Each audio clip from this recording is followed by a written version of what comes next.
તું વચન બોલો છો તો આને એવું બંધ થાય છે આત્મવિશ્વાસ જેમ કે ગુરુ મહારાજ તું જોજે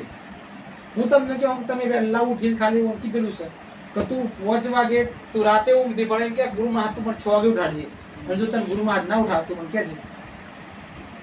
તારી બોય પકડે ગુરુ મહારાજ તમે કેમ કે એ જગ્યાએ તારા જીવને પરો જેમ જીવન સાહેબને કીધું ભીમ સાહેબે જીવન સાહેબ કે મારું મન નથી માનતું બાકી તો કે જીવન તારા જીવને જો રાખ જો હું બતાવીશ તને તને જે ઉદ્દેશિત બતાવ્યું છે એ તને જુક્તિ આલી છે મેં એ જુક્તિને તારો જીવ લઈ જા જ્યાં જીવ લઈ જાય તને ખબર પડી કે બાપુ હોય તો પૈસો જ નહીં હોય તો આનંદ છે તો મારા આનંદ થકી જો દીકરા દીકરીનો જન્મ થતો હોય કે ભાઈ તો તમારા જે ચેતનને બોલે છે એ કોકના આનંદ થકી નહીં આવ્યો હોય એને આનંદ નહીં કર્યો હોય કરવાવાળાએ એની આવ્યો છે તો આપણું સ્વરૂપ આનંદનું છે અને આપણું મૂડ હરખું ના રહેતું હોય ઉઠે તો એ નોનું થઈ ગયેલું હોય 12 વાગ્યા તો ઉતરી ગયેલું હોય આમાં આનંદ હેમ કહેવાનું આજ તમે જિંદગીમાં આનંદ હું મોન્યા આનંદ તો બ્રહ્મનું રૂપ છે અને તમારું સ્વરૂપ જ આનંદનું છે તમે પોતે આનંદમય છો તો છતાં એ ચહેરા પર નૂર આવતું નથી પણ ક્યારે આવે ધ્યાન કો ગુરુ મળે તમને એ નૂર બતાવે કે જો આ નૂર હોય છે તારા મનને તું હોય રાખ ગુરુ મહારાજ શબ્દ રાખ તું કોઈ બી કાર્ય કરે તો ગુરુ મહારાજ તો તારો જીવ રાખ કેમ ના થાય નથી થતો તો તું સમજ ભક્તિમાં જ ખોટ પડે છે મારી પોતે ભક્તિ અમે 12 સુધી કશું નહીં કોઈ દર વાત નથી કરી બસ એમ જ માનતા કે મારી ભક્તિની ખોટ છે મારી ભક્તિની ખોટ છે કાલે મારો ગુરુ મહારાજ આવશે અને વિશ્વાસ હતો કે છેલ્લે કોઈ નહીં તો મારા ગુરુ મહારાજ મારા ઘેર ધક્કો ખાવું પડશે ધક્કો ખાવું પડે ના ખાવું પડે તો ખાઈ ધક્કો છે ના ખાય તમે તમારા તો ગુરુ મહારાજ તમે તન મન ધન સમર્પણ કર્યું તો ધક્કો ના ખાય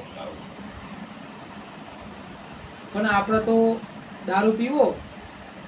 સારું સારું ખાવું ધોરો બટાકો ખાઈ લઈએ આપણે તો ખાઈ લઈએ ને ઘરમાં પીલો ના હોય તો ધોરો બટાકો લઈ આવો ખબર પડે છે ને ધોરો બટાકો વગાડ નાખીએ પણ તમે વિચાર કરો એ માને તકલીફ નહીં પડી હોય આપણો બચ્ચો છે તો આપણે કોકનો બચ્ચો ખાઈ જઈએ છીએ તો એ માન તકલીફ નહીં પડી એમાં એ તકલીફ પડી જાય તમારું સાયન્સ છે ને તકલીફ પડી જાય તો એ જે બચ્ચું તમે ઘેર લાવી અને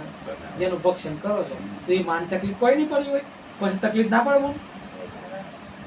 પછી ઘરવાળો દારૂ પીને બધો ત્યાં કરે ને કેમ આપણે ભક્ષણ એવું કરીએ છીએ કોકનો બચ્ચો આપણે લાઈન ખાતે આપણો બચ્ચો દુઃખી ના થાય બોલ કોકનો બચ્ચો મારી ખાઈએ આપણે તો આપણો બચ્ચો દુઃખી ના થાય ખવાય બોનસ મળી જાય બોનસ કાયાનું મૃત્યુ થાય તો એને સંતન લઈ જવાય ને તો મળદું હોય ને સમસનમાં લઈ જવાય તો આ મળદું નાખો છો ત્યાં સમસન ના કહેવાય પછી પેલું મળેલું જો હોય લાઈન બારો તો આ સમસન ના કહેવાય આ સમસન છે આ જેને બત્રી ભોજન પચાવવા માટે જેનો તમે વિચાર કરો તમને ગમે જે વસ્તુ એવું ઢંગલો તો તમે સ્વાદ કહી દો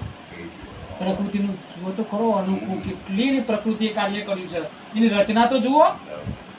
ગમે જે વસ્તુ જી પડે તો અંદર તો ના બોલો તો મન હોય કે દેખો આ લેબડાનું છે કે પેપરાનું દાંત છે લેબડાનું છે કોલગેટ છે કે ભાઈ આ પૂરી ખાધી કે બટાકાનું શાક ખાધું સિંગ તેલનું શાક ખાધું તો તમે સિંગ તેલવાળું શાક કોઈ બીજા કે તમે બટકું બોલો તો એ તમારી જીત તમને કહી દે કે સિંગ તેલનું શાક ખાધું તો વિચાર કરો પ્રકૃતિ આટલું બધું કામ કરે છે તો છતાં આપણો જીવ પીલામાં જ જાય વારે વારે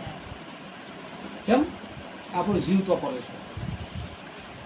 છે એટલે આ બંધ કરાવવું પડે બાકી આ મને કા શોખ થાય બંધ કરવાનું કારણ હું કે તમે જે પાપ કર્મ કરો એ મહી તો નીકળી જો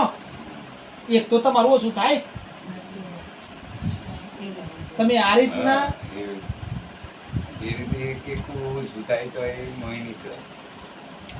બેન ને છેલ્લો સમય થયો છે